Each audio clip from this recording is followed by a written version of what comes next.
YouTube screen. Sure.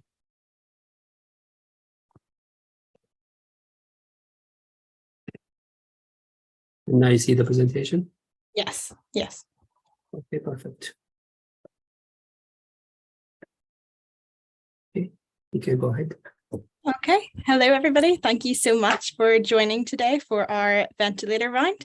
Today the topic is what is the best MV mode in acute respiratory distress syndrome.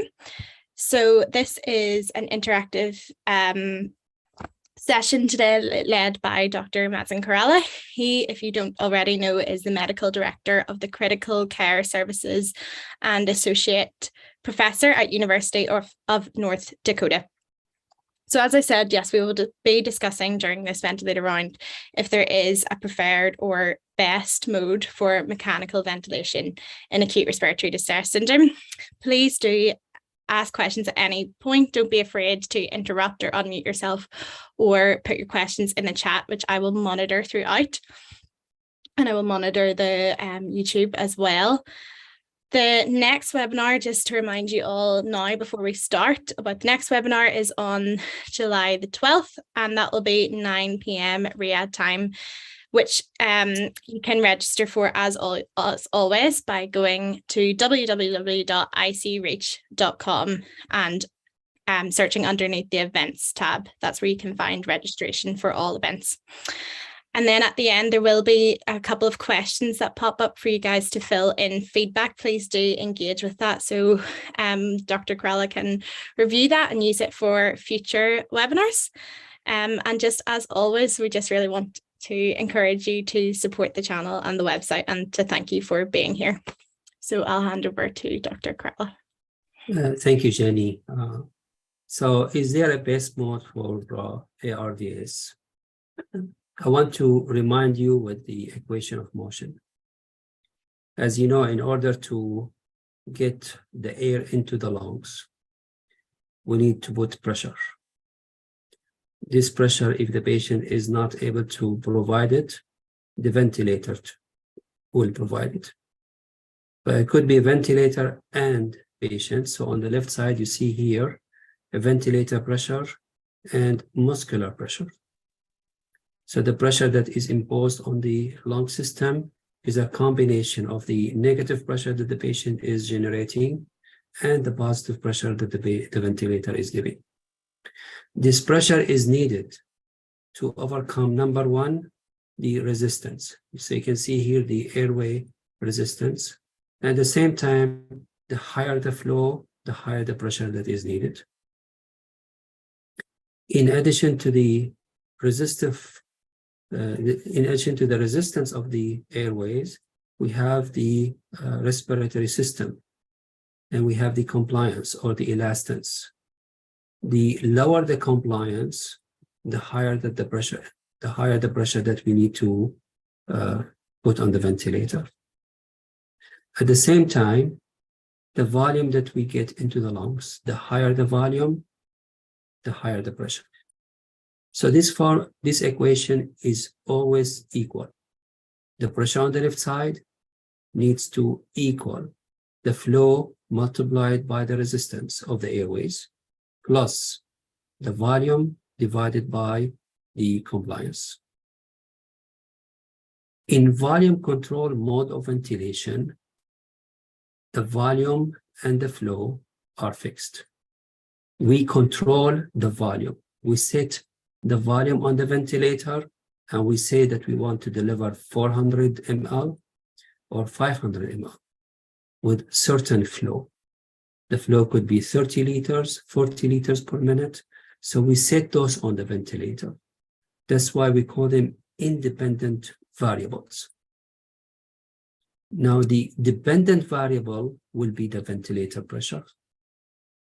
That pressure is variable, and it is dependent on the airway resistance and the lung compliance. The higher the resistance, the lower the compliance, the higher the pressure that is needed. So in volume control mode of ventilation, volume is fixed, pressure is variable. And it's variable based on what? based on the airway resistance and the lung compliance. If the patient started to breathe, he started to generate negative pressure, the ventilator pressure is going to be affected, and the ventilator will deliver less pressure because the patient is contributing to the pressure on the left side. So this is in volume control mode of ventilation. Now, in pressure control mode of ventilation, what we control is the pressure on the ventilator. We set a certain pressure, let's say 26 centimeters of water or 30 centimeters of water. Now, the dependent variables, are the flow and the volume. Of course, you cannot control the flow if you have pressure control mode of ventilation. The flow is going to be automated by the machine, or it's going to be set by the machine with decelerating flow wave. The volume is going to be different from one breath to another based on what is the air resistance and the lung compliance. Of course, if there's no change in the resistance or the compliance, the volume is going to be delivered the same. However, if the resistance goes up or the compliance goes down with the same amount of pressure that we set on the ventilator, the volume is going to be less because of lower resistance, because of lower compliance or higher resistance. If the patient started to breathe, this pressure is going to be fixed on the ventilator. So if the patient started to breathe, he's going to have a larger tidal volume given the same resistance and compliance. So you can see with patient's participation in the breath, with the same ventilator pressure, we're going to have a higher driving pressure, and that will affect the volume that is going to be delivered into the lungs. So we're going to apply these principles here to determine what is the best mode in ARDS. But I'm going to ignore the resistive work here. So I'm going to eliminate the resistance and the flow because ARDS is a parenchymal problem. So I'm going to concentrate on the volume, the compliance, and the pressure. And I'm going to rewrite the formula by taking out the compliance, put it on the left side here. If we do this, compliance will equal the change in the volume divided by the change in the pressure. The change in the pressure would be the plateau pressure minus the PEEP. And of course, if the patient is not breathing, there is no muscular pressure. If the patient started to breathe, we need to add the negative pressure that is generated by the patient to the pressure that is generated by the ventilator. So let's take this formula here. And I took the compliance to the left side here because ARDS is a compliance problem.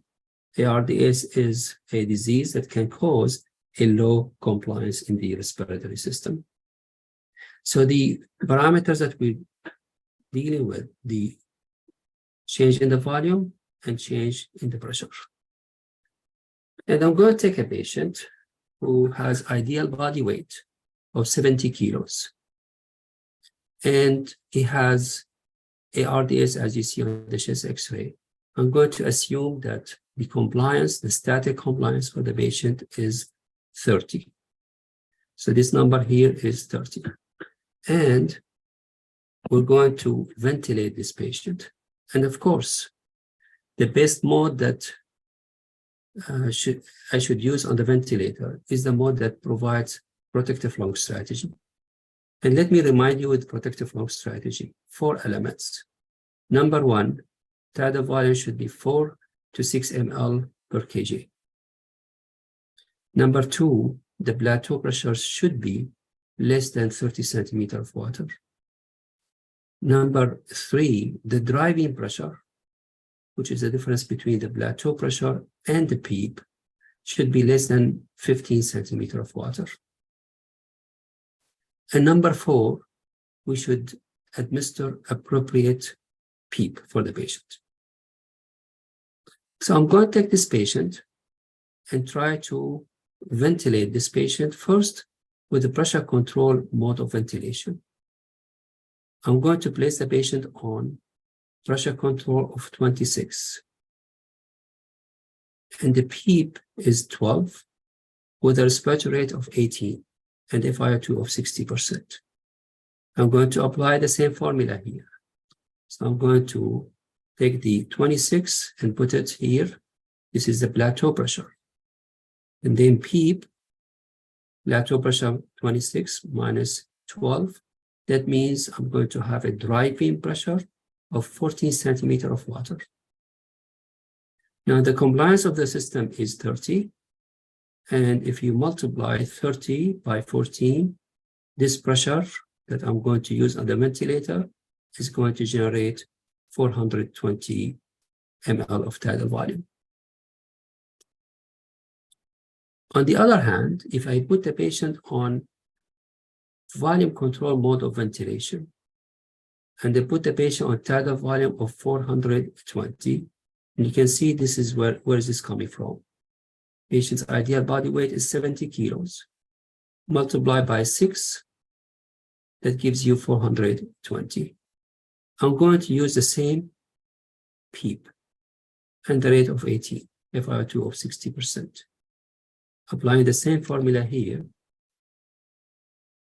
I'm setting the tidal volume at 420 with a compliance of 30 that will lead to the same pressure. The machine has to generate plateau pressure of 26, which is 14 centimeter driving pressure above the PEEP. So it's exactly the same. This is volume control, and this is pressure control. And of course, the patient is not breathing. I'm assuming that the patient is paralyzed here. Okay, so let's see what happens. Everything looks fine here. We are within protective lung strategy. Take a look. This 12 of PEEP is appropriate for FiO2 of 60%. Tidal volume, 6 ml per kg. Plateau pressure is less than 30. The driving pressure is 14 centimeters of water. So both modes are perfect. I'm applying protective lung strategy, whether it is volume control mode of ventilation or pressure control mode of ventilation. But what happens next? Let's assume that the patient's compliance worsened. His ARDS got worse overnight. Of course, you're setting this on the machine and you're leaving. And then what happens if the compliance is worsened in patients on pressure control ventilation? On pressure control ventilation, this pressure is fixed. It's not going to change. So you can take it here. It's going to be continued at 26 centimeters of water. And the PEEP is at 12 centimeters. The driving pressure is 14 centimeters of water. With a change in the compliance from 30, first case, down to 15, that is going to generate less tidal volume. So we're going to end up with 210 ml of tidal volume. And this tidal volume is actually less than 4 ml per kg. So 4 multiplied by 7 is 280. So we're going to have here hypoventilation for the patient. Of course, the patient is paralyzed, so the rate is fixed at 18 per minute. In volume control mode of ventilation, if the compliance is worsened from 30 down to 15, the machine will continue to deliver 420, but in order to get that delivered, the plateau pressure is going to increase and it will go up to 40 centimeters of water, a difference of 28 centimeters of water. Now, multiply the 28 by 15, you get 420. And what happens here? This is too much plateau pressure. Yes, we kept the tidal volume, but we ended up giving the patient higher plateau pressure. So in the case of pressure control ventilation, we're going to end up with hypoventilation, ventilating the patient with a tidal volume less than 4 ml per kg. In volume control mode of ventilation, we're going to end up having high plateau pressure and high driving pressure which are both injurious to the lungs. So this will lead to polytrauma and barotrauma. This will lead towards more atelectasis in the lungs and hypoventilation and increased CO2 in the blood. So you can see that each mode has its own problem with worsened compliance. Now, let's see what happens if the compliance improved. So the patient is intubated, ventilated. You put the patient on protective lung strategy. On the left side, you have pressure control ventilation. On the right side, you have volume control ventilation. They are exactly the same parameters they put before and the same numbers. Let's see what happens if the compliance improved from 30 up to 35. In pressure control ventilation, the pressure is going to be the same. It's not going to change. 26 minus 12, driving pressure of 14, that will lead to higher tidal volume. So now we are exceeding the 6 ml per kg because 420 was the 6 ml per kg. So we're exceeding the 6 ml per kg. We're going to deliver higher tidal volume than what we intended to do. On the other side, if it is volume control mode of ventilation, the volume is going to be the same, 420. With better compliance, we're going to utilize less pressure. So we're going to have a lower plateau pressure and lower driving pressure, which is great. So in the first case, we're going to end up with higher tidal volume, which might be injurious to the lungs. In volume control mode of ventilation, it's actually preferred. With improved compliance, we're going to utilize less pressure, and that is going to be less driving pressure, less plateau pressure, and less driving pressure. That is going to be more appropriate for the protective lung strategy.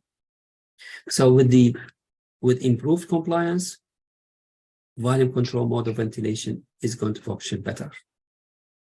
With worsened compliance, each mode has its own problem. Volume control mode of ventilation, as we saw here, will have high driving pressure and plateau. Pressure control mode of ventilation will have hypoventilation. So the first case was worsened compliance. The second case was improved compliance. And we saw how each mode is going to perform in those conditions. Now, the third case would be, as I stated, the patient is sedated and paralyzed. What if I stop paralysis and the patient started to breathe on his own? So let's take a look. Now, again, I have a patient on the left side with pressure control mode of ventilation, rate of 18, PEEP of 12, and pressure control of 26. On the right side, volume control mode of ventilation, tidal volume 420, PEEP 12, and rate 18. And what I did to the formula here, since the patient is going to start now breathing, I added the muscular pressure. So the driving pressure now is going to be a combination of plateau pressure plus the pressure that is generated by the patient, and then you subtract from it the PEEP. So here, before the patient started to breathe, he's on plateau pressure of 26 minus PEEP of 12, that is driving pressure of 14. The compliance is 30, so the generated tidal volume is going to be 420 for this plateau pressure. Volume control on the right side, plateau pressure 30. The volume is fixed, 420. That is going to be delivered by a plateau pressure of 26 minus 12. The PEEP driving pressure is 40. Now, if the patient started to breathe on his own, and let's just say that the patient generated, Jenny, can you please mute the person who is making noise? So if the patient started to breathe and he generated 5 centimeters of water, those 5 centimeters of water in pressure control mode of ventilation going to be added to the plateau pressure. So here we have 26. We add 5 centimeters of water to that plateau pressure. The PEEP is the same. Now we ended up with higher driving pressure. The pressure from the machine is fixed, but the patient is breathing at the same time. And he's contributing to the breath. So the driving pressure of 19 with a compliance of 30 is going to generate higher tidal volume. You can see that is going to exceed the 6 ml per kg that we should give in protective lung strategy. On the other side, with volume control mode of ventilation, this volume is fixed. The plateau, the compliance is 30. The pressure that is delivered by the, generated by the machine is variable. Now, since the patient is generating 5 centimeters of water, the machine does not have to use higher pressure. So the pressure goes down from 26 down to 21 because the patient is contributing with 5 centimeters of water. So that will give you a total of 26 centimeters of water.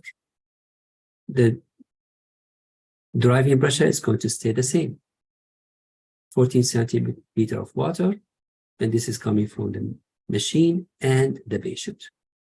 And the tidal volume is going to be 420. So you can see that with patient's efforts, pressure control mode of ventilation will lead to higher tidal volume, number one, and look at the driving pressure.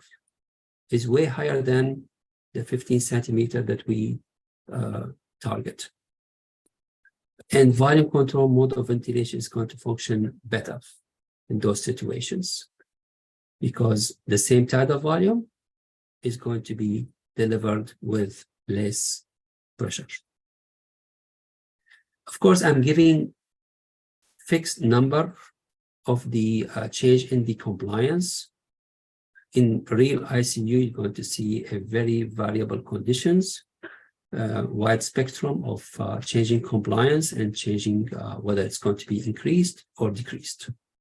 But you can see how things can be affected between the pressure control mode of ventilation and the volume control mode of ventilation.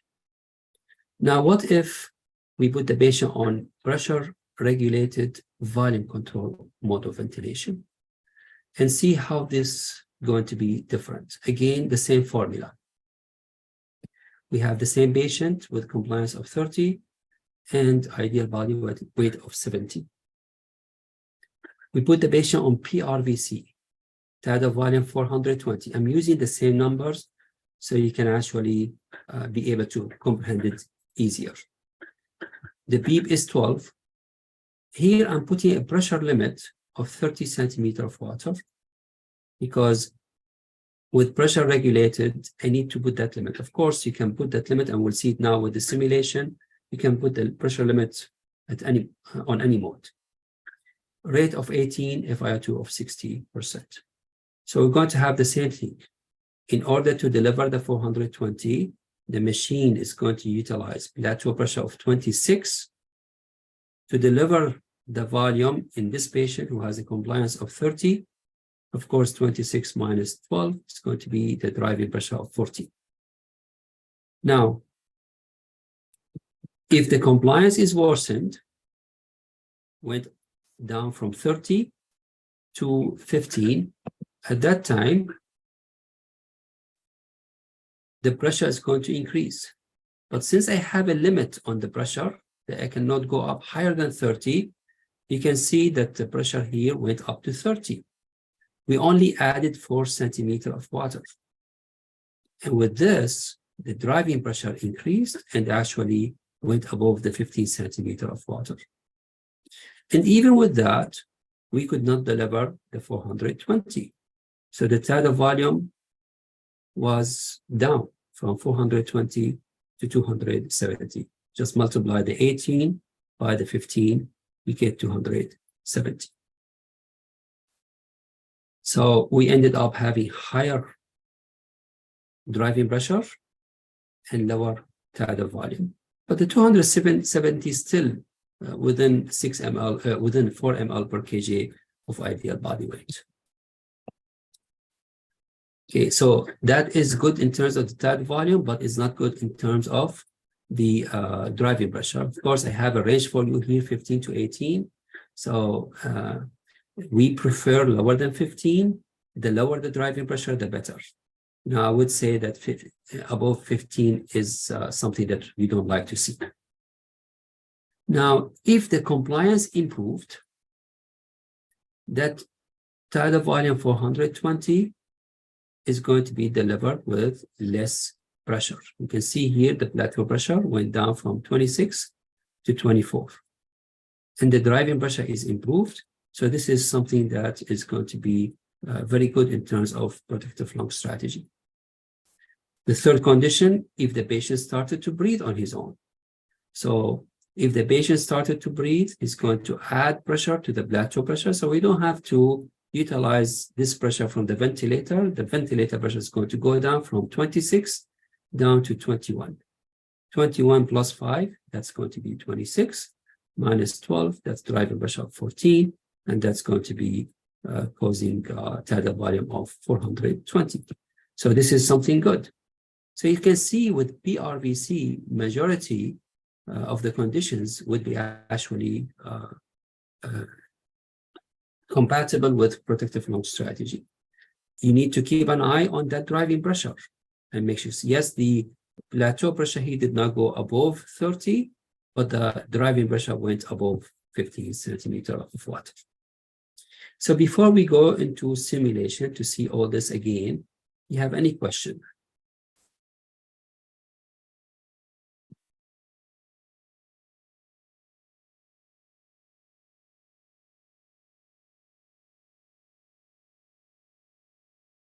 Do you see any questions, Jenny?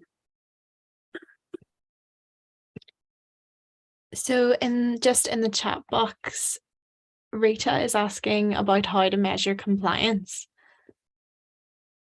So some of the compliance is calculated from this formula that you see in front of you. And this is change of volume divided by change of pressure. And this is what the machine is going to do for you. Some of those machines will calculate compliance for you. And that is taken by the volume that is delivered divided by the change between the plateau pressure and the beep. And that would be your compliance. Any other question?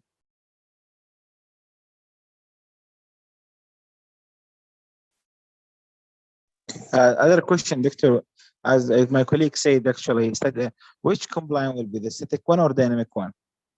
The static compliance. The dynamic would include the whole respiratory system, including the air movement in the main airways. You don't need that actually. In ARDS is a disease of the lung parenchyma, and you just look at the plateau pressure or the static compliance. Any other questions? There's a question in the chat box. I think they're asking, in paralyzed patients, do we need to calculate plateau separately? What do you mean the two separately? If you would like to have the mic, you can ask the question and clarify it. You're always going to have resistance and compliance. If you paralyze the patient is not going to be contributing to the inspiratory efforts. The machine is going to do everything for the patient, and then the difference between the plateau pressure and the PEEP is going to be the driving pressure. In patient who's not paralyzed, who's able to breathe, you don't know how much the patient is generating, except unless you have esophageal pressure monitoring. Sir, sometimes we have seen that patient with paralyzed, but when we give inspiratory pause in paralyzed patient, it's showing higher plateau because of maybe resistance of the lung. When you give what? A bolus of what? When we, sir, give inspiratory pause, we have seen okay. the patient who is paralyzed. Suppose pressure support is 626, but we calculating the plateau 30, 32 like that. Is it because of the resistance, sir? No, if you pause inspiration, you don't have any more flow, you don't have any resistance. So it's actually, this is how you measure the plateau pressure. You put inspiratory hold, and that means the patient's is already, the breath is already inside the lungs. You just hold the breath, hold the volume inside the lungs, and measure the pressure that is required to keep that volume in. This is the plateau pressure. Okay? And it has nothing to do with the compliance, with the resistance. There's no more resistance in the system. And we can see it now on the simulator. Okay. So sorry, Dr. Kala. There's one more question that just says, what is the best mode for acute respiratory syndrome? Well, let me just go through simulation, and there is actually no best mode. This is the answer. The answer is the best mode is the physician who knows how to utilize each individual mode and know the variation with the compliance of the patient and the inspiratory efforts. You need to understand exactly how the compliance is going to change the parameters on your mode, and you need to understand how, if the patient started to breathe, what will happen to your mode. Okay, so I'm going to simulate that again. And you can see it here. And let me just go through this very quickly here. I put the same number, so you get the idea very clearly. I have a patient on 60% FiO2. And I put the beep at 12 centimeters of water. The tidal volume, this is volume controlled mode of ventilation. The tidal volume is 420. And the rate is 18. I'm using a flow of 30 liters per minute and inspiratory time of 1.5. So what you see here, you see that the way the machine delivers the breath, initially the pressure goes up to overcome the airway resistance. And then we started filling in the lungs. You can see the pressure goes up gradually. This is to overcome the lung elastance. And we reach here the peak inspiratory pressure. The peak inspiratory pressure is the pressure required to overcome both the airway resistance and the lung elastance or compliance. Of course, compliance is the reverse of elastance. And then when we put inspiratory hold, and this is to answer the question that the physician asked, when we put inspiratory hold, look at this.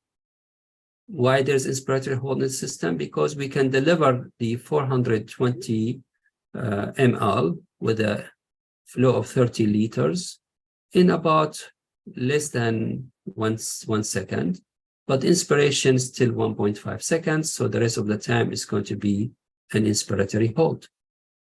And you can see here that the peak inspiratory pressure goes down. Why? Because there's no more resistance. And the plateau pressure is the pressure required to keep that volume in. You can see the volume inside the lungs. This is pressure over time, this is flow over time, and this is volume over time. So you can see with increased pressure here, we filled in the lung. And then 420 reached. Inspiratory hold here. In order to keep that 420 in, we need the plateau pressure. So this plateau pressure is required to overcome the lung elastance. And you can see here that there is no flow. So we eliminated the flow completely. There's no more flow in the main airways, and there's no more resistance. So that's why, to answer the question that was asked, in patient, when you put inspiratory hold, you're eliminating the airway resistance and the flow, so you don't have anything other than the lung elastance. And this pressure is the plateau pressure. And to answer Rita for her question in terms of how do we calculate the compliance, well, you can see it here. Compliance is change in the volume. What happened to the volume went up from 0 to 420. So this is a change in the volume divided by the change in the pressure. Where is the change in pressure? This is the plateau pressure, and this is the PEEP. When we release the pressure goes down from this plateau to the PEEP. So this is the pressure that was required to keep that air in. So change in the volume divided by the change of the pressure, plateau minus PEEP, will equal the lung compliance. Of course, it's not only the lung, it's the lung and the chest wall. So when we measure it this way, there is no way you would be able to differentiate between the compliance of the lungs or the compliance of the rest of the chest wall. But since we're talking about ARDS, we're assuming the compliance is mainly decreased because of the lung compliance. Okay, so if you take a look on the patient, the compliance here is 30. And this is exactly the same example that I gave you initially. Okay, and this is volume control mode of ventilation. So let's see, this is protective lung strategy. Let's just go through those again. Number one, the volume is 6 ml per kg. Very good. Number two, plateau pressure is well below the 30 centimeter of water. Number three, the driving pressure is, let's just show you the plateau pressure 26.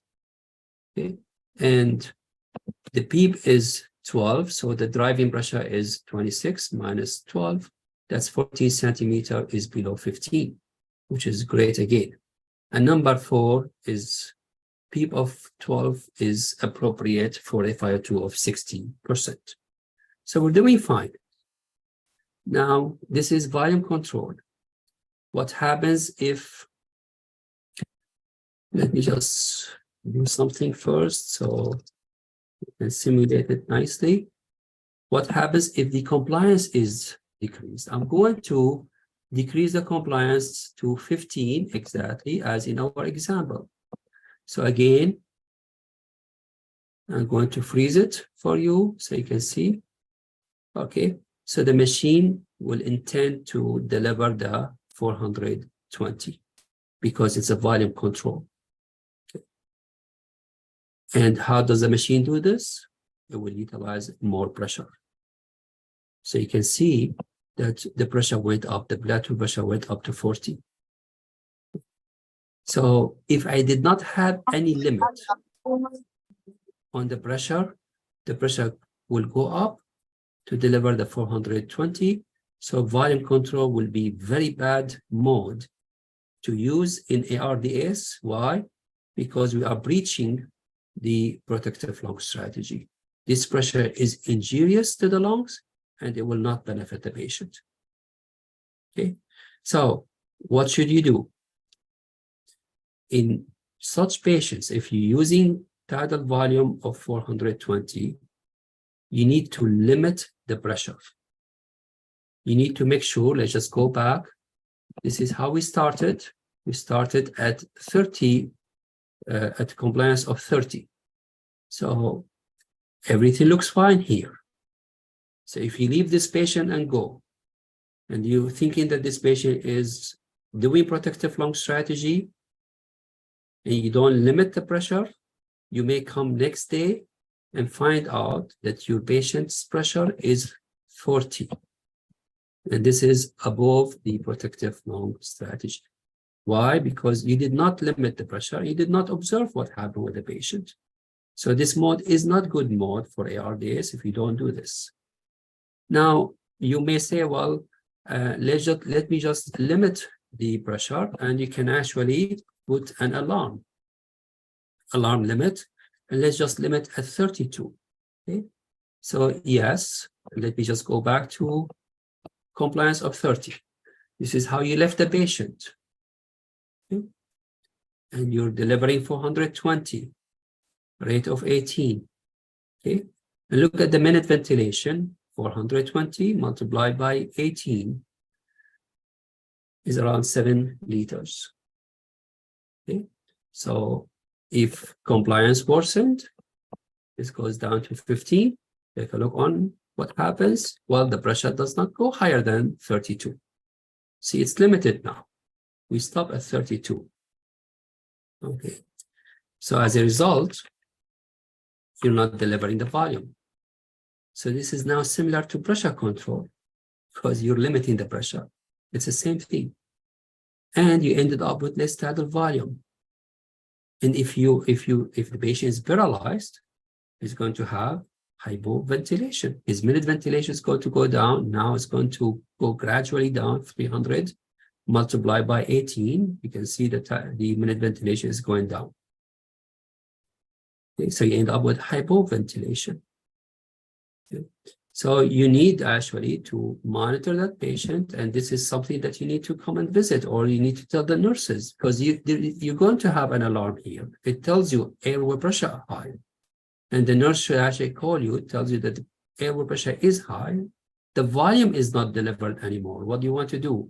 And the answer is you need to go up on the rate, because you cannot increase. You cannot allow for higher pressure, because otherwise you're going to cause a breach in protective lung strategy. But you can increase the minute ventilation. It was 7 liters before, and you still have, you can see, you still have some time here. So you can go up on the rate for the patient. And let's just go up to 28. And I mean, you need to make sure that you're exhaling all the way before the next breath. And we're almost there. Maybe I should go down to 26. So this way, yeah, okay. So you can actually see that you exhaled all the way at a rate of 26. The minute ventilation still lower than 7. Is it going to go higher? Yes. Yeah, it's around 7 now. So patient CO2 is not going to be affected. 26 multiplied by whatever is generated now, 300. Okay. Don't forget that dead space is fixed. So with a higher rate, you have a higher dead space in the system. So you need to have a higher minute ventilation for the patients. So I assume here with the 7.6, the CO2 is not going to change. Okay. So this is with worsened compliance. Any question before we move to, I want you to comprehend this very deeply. You have any question before we move on with other simulations?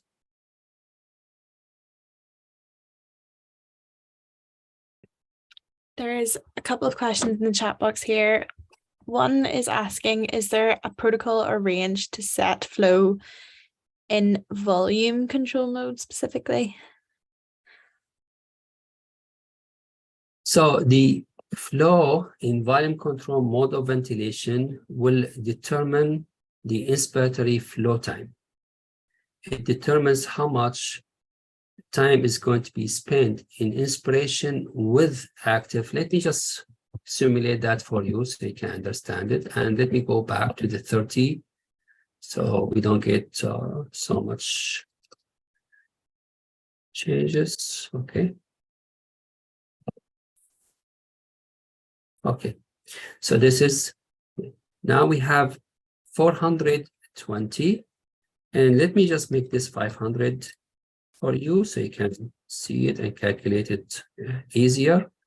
We have 500 ml to be delivered in inspiration at a flow of 30 liters per minute. How long does it take to deliver the 500?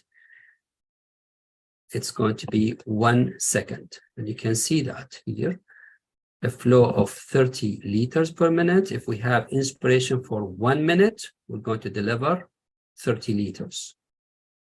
We only need half liter. That will take 1 second.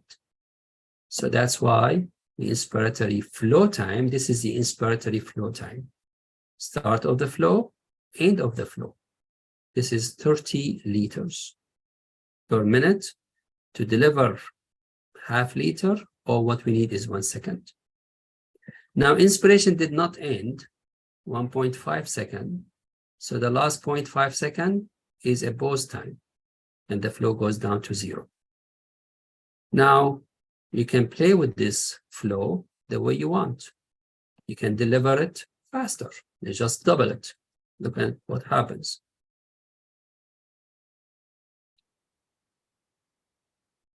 If you double this, I should have removed the limit because the pressure is going to go up.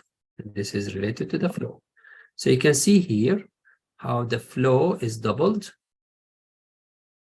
Now, with the 60 liters per minute, I'm able to get this 500 in half second. You can see that half second only. The remaining time is used for inspiratory pause. There's no more flow. Inspiration did not end because it's set by you at 1.5 seconds. Okay, so there's no protocol. You can decide about how much flow you want to give the patient, how fast you want to get that volume inside the lung. Any other questions? We have someone has put an example in the chat. So they're asking how to resolve air trapping in a patient with severe acute respiratory distress syndrome, plateau of greater than 30, peak pressure greater than 50, and they have air trapping with an ABG showing severe metabolic acidosis and a respiratory rate of 34. How can we resolve air trapping in that patient? Well, it is a whole lecture for air trapping. We had that in the past. We can repeat it in the future. I want to stick to the concept of ARDS and what is the best mode. In order to resolve any air trapping, you need to prolong expiration for the patient. This could be prolonged by decreasing inspiratory time, allowing more time for expiration, or you can deliver less tidal volume so you can exhale faster. And again, I don't want to detail into that because I want to stick to the concept of what is the best mode. I'm showing you here that volume control is a good mode. However, in certain circumstances, you may deviate from protective lung strategy, and you may have issues in relation to that mode. Okay. And at the end, if we have some time, we can go over air trapping. Now, what I'm going to do is I'm going to show you what if, let's just go back to 420. So don't forget that this is what we're intended to give, and this is 30 liters. Okay. So in this patient, what if the compliance improved? So you can see here, this is compliance improved, while the same tidal volume is going to be delivered with less pressure. Look at the plateau pressure now, it's 24. So excellent. So volume control mode of ventilation performs very well if the compliance is improved. Okay, so I'm going to go back to 30. And what if this patient started to breathe? If the patient started to breathe, this is volume control mode of ventilation. If the patient is contributing to the breath, this pressure is going to go down. So let's ask the patient to breathe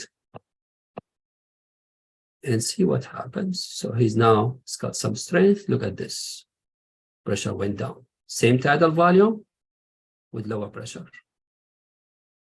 Okay, so it's very good actually. So if the patient started to breathe with volume control mode of ventilation, the pressure is going to go down. And that is going to maintain the patient within protective lung strategy.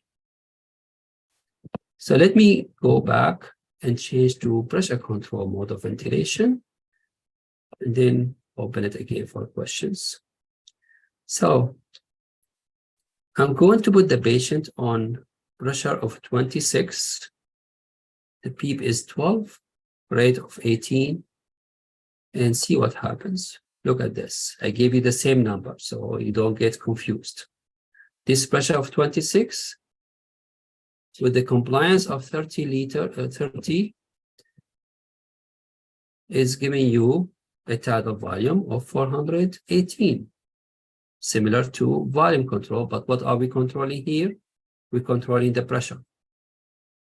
And the volume that is generated with this pressure is 420. Now, this pressure is not going to go higher than 26. You're setting it at 26. It really doesn't matter where you have your alarm limit, because you're now controlling the pressure, and this means nothing. Alarm limit only in volume control mode of ventilation is going to help. Okay, so now what happens if compliance goes down? Same pressure is going to generate less tidal volume. And look at the tidal volume went down to 220. So that patient, 214. So this patient, same pressure, patient is not breathing, with the decreased compliance, worsened compliance, is going to have lower tidal volume and is going to be, the patient may end up with hypoventilation. This patient is paralyzed, so he's not going to increase his rate, and he will have hypoventilation if you're not paying attention to this. And it's actually telling you minute ventilation is low. And the way you need to be alerted by this, by setting the tidal volume alarm and the minute ventilation alarm. So here we have it at 5 liters as a minimum. When it went down lower than this, it alarmed you. Okay.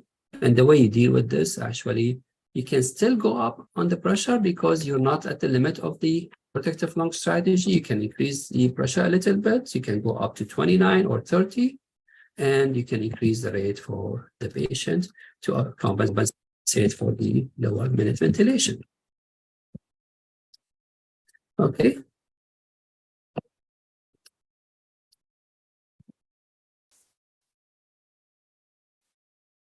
Okay, so this way you can maintain minute ventilation for the patient, and you can maintain protective lung strategy. So on the other side, let's just go back. And this is 26, and this is 18. And let's just go back to the glance of 30 and see what happens with improved compliance. So you can see here we're back to protective lung strategy. Pressure is well less than 30, 26, and it's controlled by the machine. And we have tidal volume of 410. If the compliance is improved, same pressure is not going to change. What is going to lead? It's going to generate more tidal volume. And you can see how the tidal volume went up from 420 to 480. So the same pressure is going to generate more tidal volume, and this is above protective lung strategy. What you're going to do, you need to come back to the patient and go down on the pressure. So you need to do this in order to maintain that tidal volume around 420, and that's what happened here. Okay. Now the last scenario, let's just go back to 26 and go down on the compliance. Okay, what if the patient started to breathe? This is a paralyzed patient. If you stop paralysis, rate of 18, and patient started to breathe. So the pressure is going to be the same. So if the patient started to breathe, he's going to have a larger tidal volume. You can see how patient had a very large tidal volume here, well above. Now the driving pressure for the patient is going to be 26 minus 12 plus whatever is generated by the patient. The negative pressure that was generated by the patient is going to be added to the driving pressure, and you can see how this driving pressure now is actually responsible for the very high tidal volume, which is well above the protective lung strategy.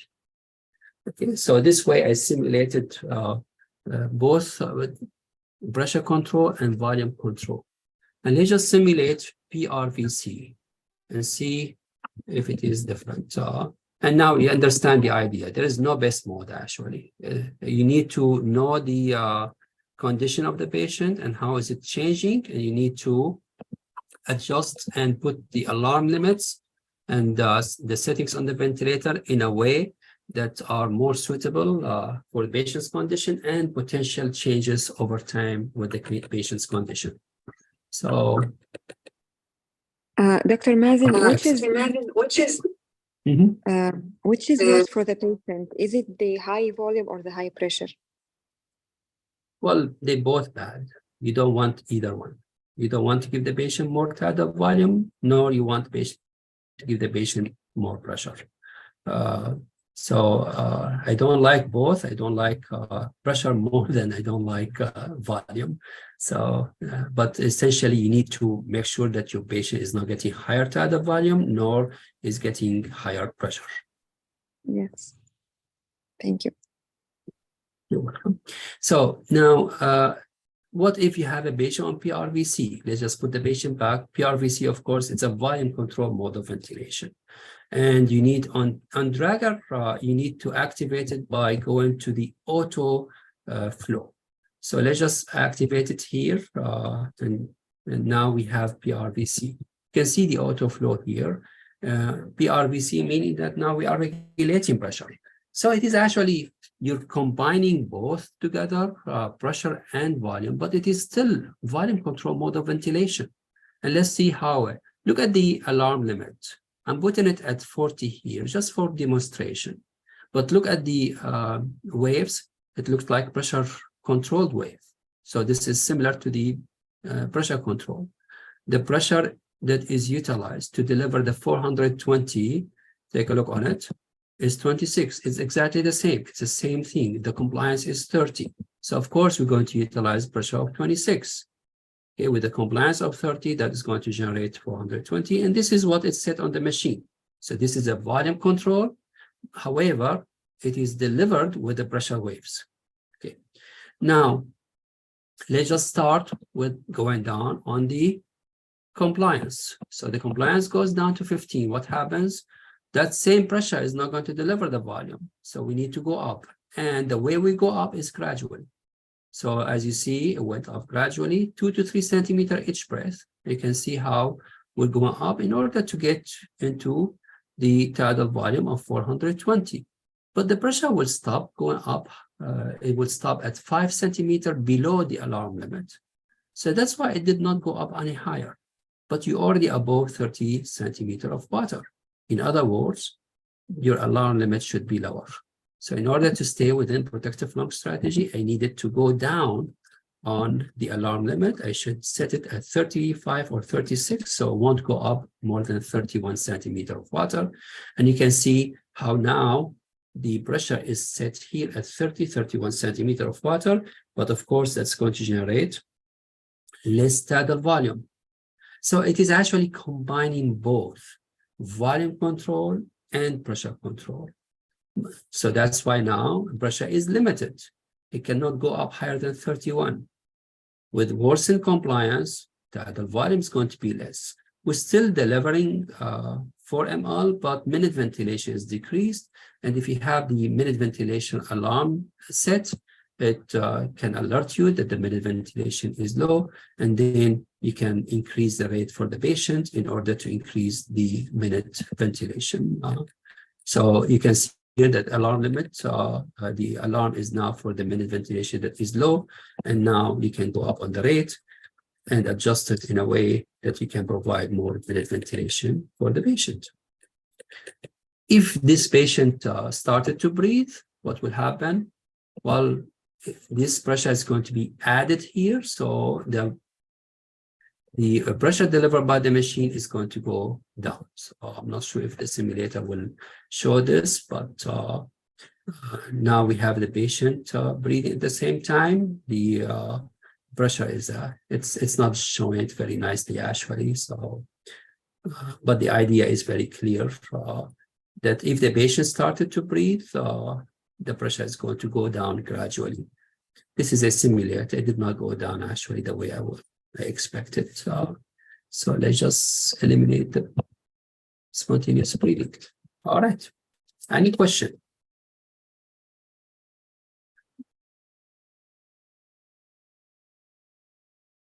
Uh, I think somebody is asking about sedation protocol in acute respiratory distress syndrome for lung protected ventilation. Yes, and you can find that protocol on the website. You can go to www.icureach.com and go under resources. Under resources, you can find tools and just search for sedation. You will find a couple of protocols for that. Yes. Go ahead, Doctora. Jenny, any other questions? What is the minimum minute ventilation acceptable? It's the minute ventilation that provides adequate elimination of the CO2. And with a normal pH, in ARDS patients, you don't need to shoot for normal pH. You need to shoot for a pH 7.20 and above. And in fact, the acidosis in ARDS with severe hypoxemia can help liberating the oxygen at the tissue level easier because of the shift in the oxygen hemoglobin dissociation curve to the right. However, if you're not able to provide adequate ventilation to the patient, you don't breach protective lung strategy. What you would do is you maximize the rate, and if you cannot do that anymore, at that time you accept permissive hypercapnia, meaning that you allow the CO2 to go up. And if the pH goes lower than 7.15, at that time you may consider putting the patient on bicarbonate infusion. However, you need to always consider other modes of ventilation for those patients who are difficult to reach adequate ventilation oxygenation, meaning that you may consider ECMO for that patient and extracorporeal removal of the CO2. I see a question here about obese patients. Thank you, Dr. Faisal. In obese patients, of course, you need to know that the plateau pressure is increased not only because of the decreased lung compliance, but also the chest wall compliance, and you need to overcome that. How much is that? It's very difficult to estimate. Usually 5 to 7 centimeters, but it could be much more than this. And the only way you can actually do this in a more objective way is by putting esophageal monitor. And the esophageal monitor, you can measure the esophageal pressure and estimate the the chest wall component of the compliance, and then you overcome this with a PEEP. So you can adjust the PEEP higher, and you can accept a plateau pressure at that time higher than what we say for the 30 centimeters of water. Very good question. Thank you so much, Dr. Jenny? Mm-hmm.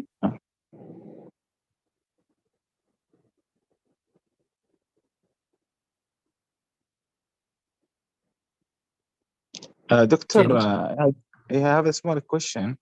This is Faisal speaking to you. Now, if we'd like the role actually of NAVA in weaning of these kind of cases, there is a role of NAVA that can be helpful in these kind of cases, or not? Especially in ARDS cases. A rule for what?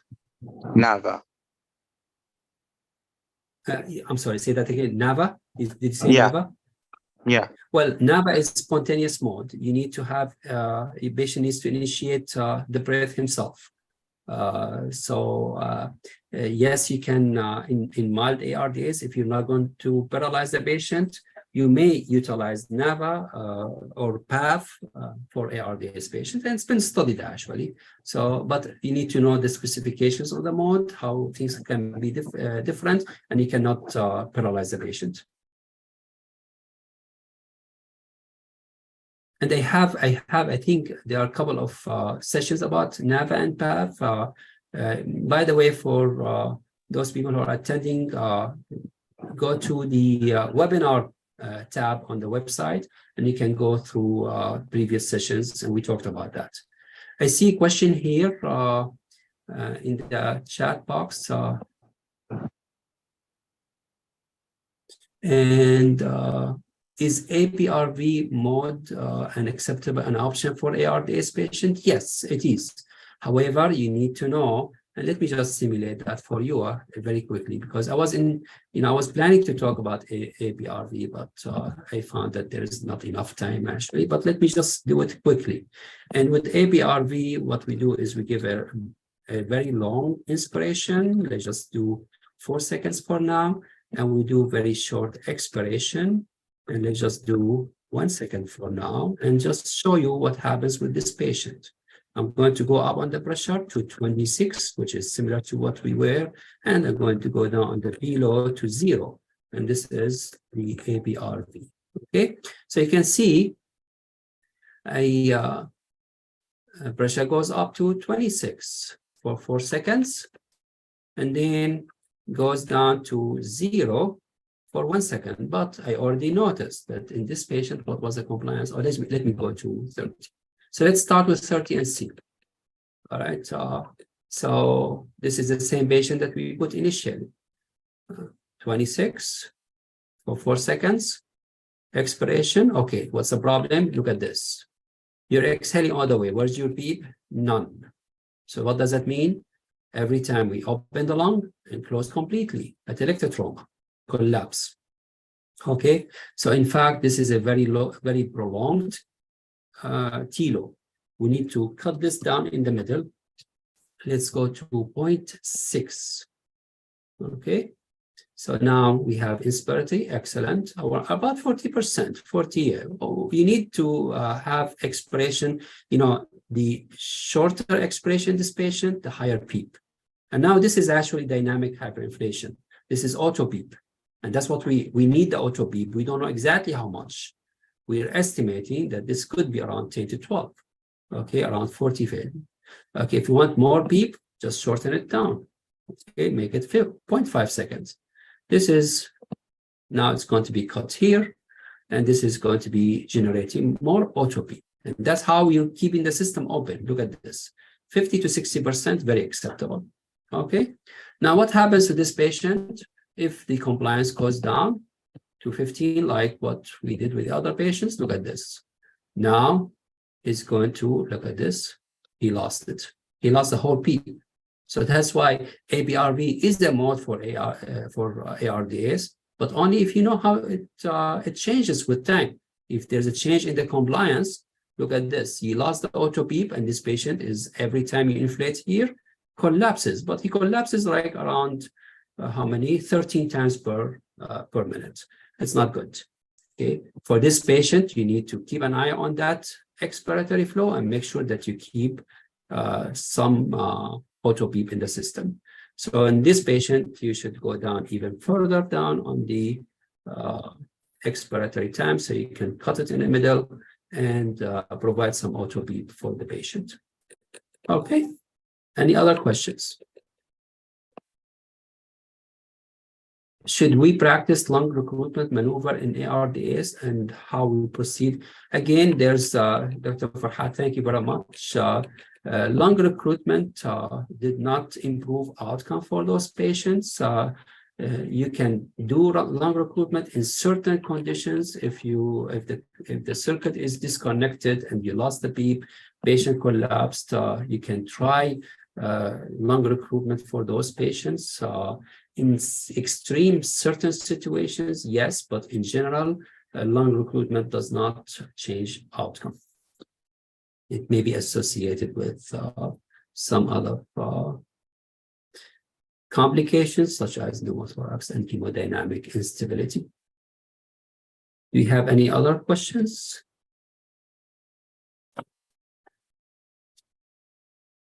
Let me go back and see if I have. Okay.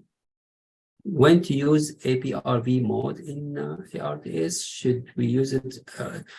Yes, I would agree with you. APRV is a recruitment mode. You can recruit along in better way than other modes because you provide higher mean airway pressure, and the earlier you do that, the better.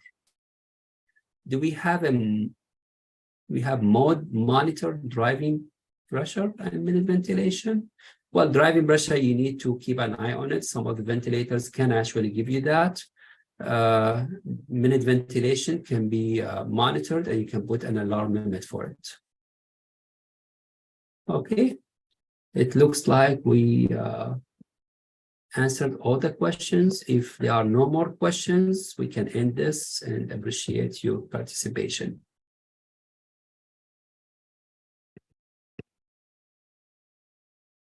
Thank you very much. Thank you, Thank you, Jenny. Thank you. Let me stop live stream. Thank you. Do you have the feedback questions, Dr. Krella?